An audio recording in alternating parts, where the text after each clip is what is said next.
Hello everyone, welcome to CPT Adda. CPT Adda में आज हम देखेंगे इंग्लिश का सिलेबस बीटीसी सेकंड सेमेस्टर। अलग अलग बुक्स में अलग अलग यूनिटें हैं जो है डिवाइड की गई हैं। 3 यूनिटें कुल मिला के हैं और देखेंगे हर एक यूनिट में जो है 3-4 चैप्टर करीब दिए गए हैं आपके। देखते हैं पहली यूनिट आपकी क्या है। पहली यूनिट है थियोरेटिकल एस्पेक्ट, जिनमें आपको 5 चैप्टर दिए गए हैं। 4 जो है वो टीचिंग मेथड दिए गए हैं और जो है एक लैंग्वेज गेम्स है।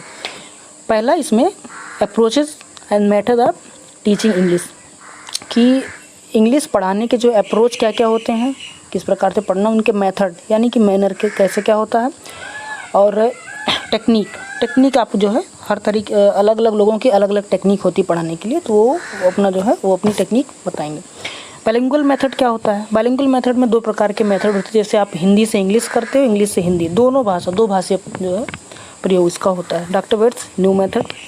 डॉक्टर बेट्स जो है एक ये प्रिंसिपल थे ढाका के कॉलेज के, तो उनका जो है एक नया मेथड है उनमें बताया गया है, जिसको रीडिंग मेथड के नाम से भी जानते हैं।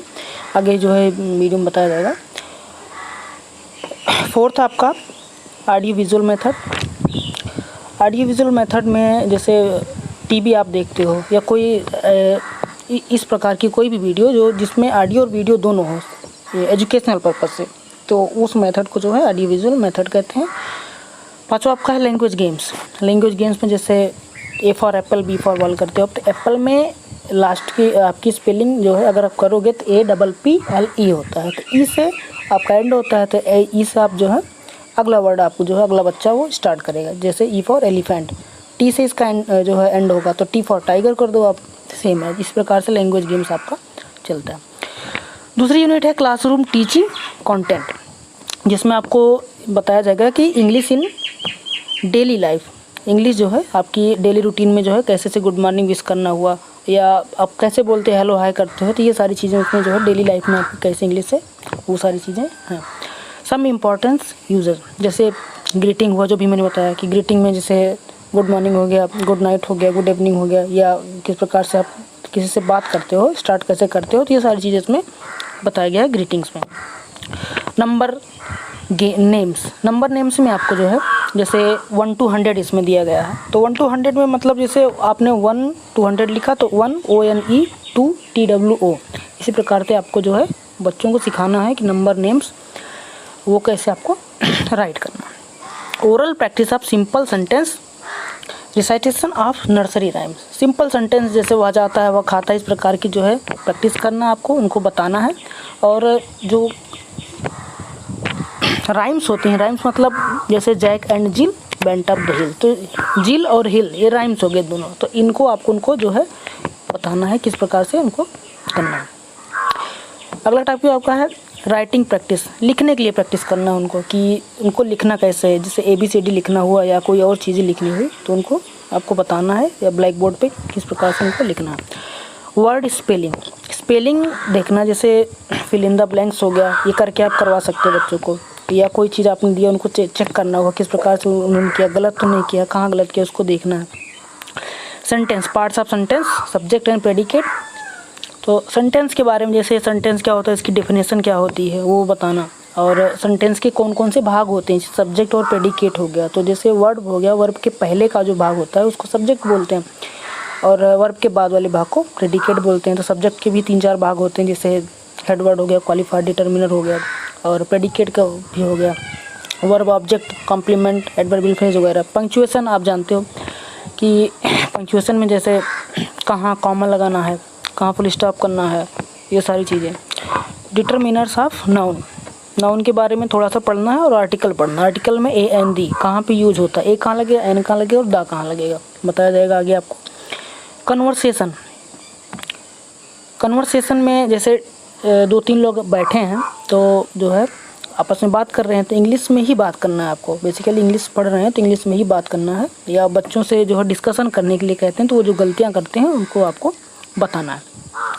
Pronunciation, loud reading, Indian pronunciation मतलब होता है उच्चारण। आपको उच्चारण कैसे करना, जैसे कुछ लोग गलत उच्चारण करते हैं कि ए को जो है जो आ लिखा रहा है, जैसे दिस इज़ अ बॉय तो दिस इज़ ए बॉय करते हैं, वो गलत होता है। या उसी प्रकार पढ़ना कैसे, आपको लाउड रीडिंग ही करना है। आपको जो अगर बताना है बच्चों को, तो अगर लाउड रीडिंग करवाते हैं तो याद करने की जो कैपेसिटी होती है उनकी ज़्यादा अच्छी होती है। ठीक है। इंडियन प्रोनाउंसिएशन का मतलब हो गया कि जो हमारी लैंग्वेज है ब्रिटिश से जो है वो ली गई है। तो ब्रिटिश में फिर भी हम लोग काफ़ी डिफरेंट है, वो कुछ अलग पढ़ते हैं, प्रोनाउंसिएशन अलग करते हैं, और हमारा थोड़ा सा उनसे अलग रहता है। तो हमारा जो इंडियन कल्चर है उसके अनुसार जो प्रोनाउंसिएशन है उसको हमको देखना है। यूनिट 3 में आपका है कंटेंट स्पेसिफिकेशन। कंटेंट स्पेसिफिकेशन में वाइवा वॉइस हो गया, जैसे अपने बारे में बताना, सेल्फ इंट्रोडक्शन, अपने बारे में बताना थोड़ा सा, और description of pictures, land etc. जैसे कोई पिक्चर्स बच्चों को दे दिया गया कि इसके बारे में आप कोई जो है स्टोरी बनाओ, तो अपनी भाषा में, अपनी लैंग्वेज में अपने हिसाब से उसको डेवलप करके उनको बता दिया जाता है। जैसे एक कौवा था, एक घड़ा दे उनको बना के दे दिया गया या बता दिया गया, ब्लैक बोर्ड पे बना दिया गया और कौवा बना दिया गया। तो इसी प्रकार से वो कहानियाँ जो हैं अपने आप नरेट कर सकते हैं। वोकैब में देखेंगे जैसे होमोफोन्स हो गया, एंटोनिम्स हो गया, सिनोनिम्स हो गया, ये और प्रकार की चीज़ें हैं। जैसे हिंदी में जैसे समानार्थक शब्द हो गया, विलोम हो गया और पर्यायवाची, तो ये सारी चीज़ें जो हुई इसमें भी होती हैं।